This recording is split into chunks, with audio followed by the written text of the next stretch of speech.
Assalamualaikum warahmatullahi. Apa khabar semua? Salam ceria. Bismillahirrahmanirrahim. Alhamdulillah wassalatu wassalamu ala Rasulillah. Bertemu kembali tuan-tuan dan puan Kristian. Saya sekarang berada di Villa JSB di Mekah. Tak terlalu jauh lah dari Masjidil Haram. Malam ni free, jadi kita sambung sembang-sembang kita. Dah masuk ke bulan Safar sekarang kita ni. Mudah-mudahan Allah bantu kita dalam semua urusan. Marilah kita kuatkan hati dengan Allah SWT supaya Allah selesaikan masalah kita semua. Untuk malam ni kita bercerita tentang perjuangan. Di negara kita ni banyak, ataupun di negara-negara umat Islam ni banyak orang yang terlibat dengan perjuangan. Masing-masing dapat semangat untuk memperjuangkan Islam, mungkin dengan pembacaan, mungkin dengan pimpinan, dengan pengaruh-pengaruh dari jemaah-jemaah Islam ataupun parti-parti Islam dan sebagainya. Jadi ramai yang terlibat dengan perjuangan dan tahu kehidupan ataupun alam berjuang, macam mana yang dikatakan berjuang. Cuma kita nak bawa pada malam ni, nak bezakan antara kita berjuang dengan sahabat berjuang. Macam mana bezanya? Dan sekarang ramai yang mendakwa mereka berjuang, tapi perjuangan kan mesti mengikut apa yang dibawa oleh Rasulullah dan sahabat. Tapi macam mana kita berjuang dengan nak dibandingkan dengan Rasulullah dan para sahabat berjuang? Tuan-tuan dan puan-puan Kristian, Rasulullah dan SAW dan para sahabat ni gigih berjuang. Dalam masa mereka tu gigih berjuang, akhlak mereka cemerlang dan gemilang. Mereka gigih berjuang sampai terpaksa berpisah dengan keluarga, berkorban harta benda, malah berjuang sampai peringkat terpaksa korbankan nyawa lah kan. Dahsyat perjuangan mereka. Tapi dalam masa yang sama, akhlak mereka itu cemerlang dan gemilang. Cuba tengok Sayyidina Ali. Diceritakan Sayyidina Ali tu ketika berperang dah sampai nak bunuh musuh kan? Musuh tu ludah muka dia. Sayyidina Ali tak jadi nak pancung musuh tu. Sampai musuh tu pelik, kenapa kau tak pancung aku sedang kau ada perang? Kata Sayyidina Ali, tadi aku nak berperang kepada, aku berlawan dengan kamu dengan niat kerana Allah SWT. Tapi bila kau ludah muka aku jadi marah, dan ketika itu aku dah bukan buat kerana Allah, dan kerana kemarahan aku, maka tak jadilah aku nak membunuh kamu. Masuk Islam orang tu. Begitu akhlak dia tu. Yang tadi ada kepentingan diri dia, kerana kemarahan dia tak berani bercampur dengan hak Tuhan dalam perjuangan ni. Rasulullah pun pernah kita dengar cerita begitu juga kan, ketika berhadapan dengan Da'athur nak pancung Rasulullah, ada peluang lah. Tapi Rasulullah ketika dia cakap dengan Rasulullah, man yang menakkan kami ni ya Muhammad, siapa yang boleh menghalang kau dari aku wahai Muhammad? Rasulullah kata Allah. Jatuh pedang dia. Rasulullah boleh je nak bunuh dia kan, tapi Rasulullah lepaskan dia, masuk Islam dia. Jadi akhlak mereka ni cemerlang, gemilang kan. Akhlak dengan kawan-kawan dan sama-sama sahabat, begitu juga akhlak dengan keluarga dan sebagainya. Kita gigih berjuang juga di akhir zaman ni, tapi akhlak kita sangat malang. Macam-macam perangai kita buat yang tak sesuai dengan agama Allah.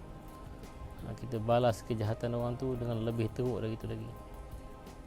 Sanggup kita berdebat sampai hilang akhlak, atau apa lagi lah yang lain-lain. Akhlak kita sangat malang. Mereka berjuang begitu serius, di malam hari menjadi abid, menangis, mengenangkan dosa. Sampai disebut kata-katanya ruhbanun bil lail wa fursanun bin nahar. Mereka menjadi abid-abid di malam hari, mengenangkan dosa. Besok nak buat kerja Tuhan, besok nak ajak orang pada Allah SWT. Sedangkan aku juga seorang yang berdosa, banyak dosa. Ya Allah, ampunkan dosa aku. Janganlah kerja-kerja aku untuk mengajak manusia kepada Tuhan ni. Akhirnya membawa kepada diri aku, bukan membawa kepada Tuhan, kepada Rasul. Dia takut dengan dosa mereka. Sebab tu dia minta sembahyang taubat di malam hari, menangis-nangislah di malam hari, sembahyang hajat, sembahyang tahajud, sembahyang witir. Adalah masa yang diperuntukkan dengan berdoa, berwirid, berzikir, menangis, meminta dengan Tuhan. Kita serius juga berjuang, tapi sembahyang subuh yang wajib pun terabai. Ampun kan, sembahyang subuh tu dah memang wajib. Sibuk berjuang kononnya malam hari dengan ceramahnya, dengan media sosial yang buka internet ni apa semuanya. Subuh hanyut, subuh kita salahkan gajah, sedang gajah awal lagi bangun. Terabai subuh kita. Mereka sibuk berjuang, para Nabi dan para sahabat balik ke rumah laksana syurga. Isteri-isteri mereka sangat taat, isteri-isteri mereka sangat memuliakan suami. Kita sibuk berjuang, balik ke rumah bermasam-masam muka. Sedangkan antara yang kita perjuangkan tu syariat. Antara syariat itulah syariat keluarga, iaitu suami jadi ketua keluarga, isteri adalah pengikut yang sangat taat setia.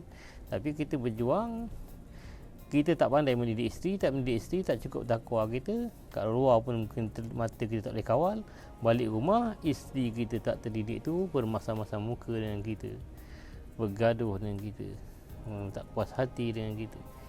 Macam mana? Lagi-lagilah ramai yang berlaku sekarang yang kita berbual-bual dengan ramai kawan-kawan. Takut isteri, kan? Takut dengan isteri. Walaupun kat luar tu cakap bukan main lagi kan, tapi kat dalam rumah dia kata, dia sendiri yang mengaku, saya ni dekat luar je nampak macam garang macam ni kan, macam harimau. Dalam rumah saya macam tikus, dalam rumah saya macam arnab kata dia. Mengaku ramai yang kita jumpa kan. Tak malu dia mengatakan diri dia macam itu kan. Pernah satu ketika kita berbual tentang poligami di ruang tamu. Isteri kat dalam cakap, aku dengar tak puas hati dia. Suami-suami yang nak buat ayat-ayat yang cantik-cantik mengatakan bukan dia takut dengan isteri dia, tapi sebenarnya isteri yang tak takut dengan dia. Sebenarnya tak pandai mendidik isteri kita. Akhirnya sibuk berjuang, balik ke rumah bermasam-masam muka. Rasulullah dan para sahabat balik ke rumah seperti syurga. Mereka bila berhadapan dengan ujian, sabarnya ketara. Rasulullah dan sahabat sangat sabar. Musuh-musuhnya didoakan. Malah Rasul kata, ahsin ila man asa'a ilaik, buat baiklah pada orang yang buat jahat kepada kamu. Kita bila berhadapan dengan ujian, rasa derita dan kecewa, maka kita pun melaknat dan mencerca musuh kita. Kita pun mengata di sini, mengata di sana. Macam mana kan? Niat kita awal berjuang tu macam mana? Niat berjuang tu dah tak betul dah. Memang perjuangan akan berhadapan dengan macam-macam ujian, tapi kita tak bersedia, tak rasa bahagia dengan orang mengata kita, tak rasa bahagia dengan orang tak bertindak pada kita, maka kita cepat sangat kecewa. Keluarlah dari mulut kita perkataan yang tak elok, melaknat, mencerca musuh kita. Tak sama dengan Rasulullah. Rasulullah suruh doakan. Yang ketika Rasulullah berkata Taif, Rasulullah minta doakan kan? Rasulullah sendiri berdoa supaya keluar dari sulbi mereka, dari keturunan mereka orang yang memeluk agama Islam dan berjaya. Dan selepas itu semua orang masuk Islam. Jadi berbeza kita ni kan? Seluruh negara dengar perangai kita tu. Bila kita masuk dalam media sosial, orang tahulah kita tak puas hati dengan tu, tak puas hati dengan ni kan. Bukan nak doakan kan? Mereka berjuang, sahabat-sahabat yang miskin dipertanggungjawabkan oleh yang kaya. Yang kaya memberi gembira, dan memberi itu dalam keadaan gembira. Yang miskin pula tak minta-minta.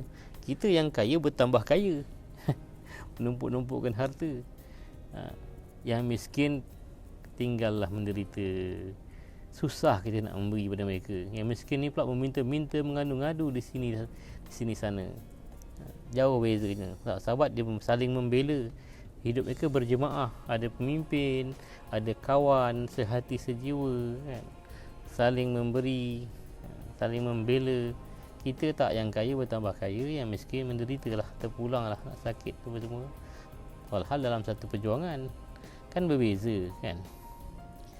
Jadi malanglah kita ni. Mereka dan kita tentang berjuang sama-sama gigih. Nampak gaya sama-sama gigih, macam sama-sama sibuk, tapi dalam perkara lain jauh sangat berbeza. Kerana mereka benar-benar model di zamannya. Para Nabi dan para sahabat sangat-sangat menjadi model di zamannya. Sebab Allah puji dalam Quran, kuntum khaira ummatin ukhrijat linnas ta'muruna bil ma'ruf wa tanhauna 'anil munkar. Kamu adalah sebaik-baik umat yang dikeluarkan kepada manusia ni, yang mengajak kepada kebaikan, mencegah kemungkaran. Jadi kita ni belum jadi model lagi, kerana kita dengan orang lain bertegas, tapi dengan diri kita sangat-sangat bertolak ansur. Dengan orang lain bertegas, dengan isteri kita, dengan anak kita sangat-sangatlah kita tak ada prinsip. Jadi malanglah kita ni. Jadi kita ni tak ada model. Marilah kita berjuang sama-sama sungguh-sungguh membetulkan dan membaiki diri agar Allah redha. Bila Allah redha nanti mudahlah manusia nak terima perjuangan kita. Jadi kita sungguh-sungguhlah baiki diri dengan membaiki sembahyang kita. Itu yang paling utama sekali. Untuk bawa sembahyang kita yang betul-betul ada rasa hamba, yang kita betul-betul hadirkan hati kita dalam sembahyang kita. Dengan sembahyang yang begitulah yang boleh membakar, memusnahkan mazmumah dalam diri kita dan hati kita ni. Dengan itu kita boleh jadi model, boleh jadi pribadi contoh kan. Sembahyang tu kan mencegah dari perbuatan keji dan mungkar. Kita baca, kita dengar khutbah Jumaat, tapi kita tak sungguh-sungguh membaiki sembahyang kita. Kita kena baiki diri kita. Mudah-mudahan Allah redha kita. Kalau Allah dah redha, insya-Allah manusia mudah menerima dakwah kita, mudah menerima perjuangan kita. Maaf. Itu saja saya. Assalamualaikum warahmatullahi. Jumpa lagi.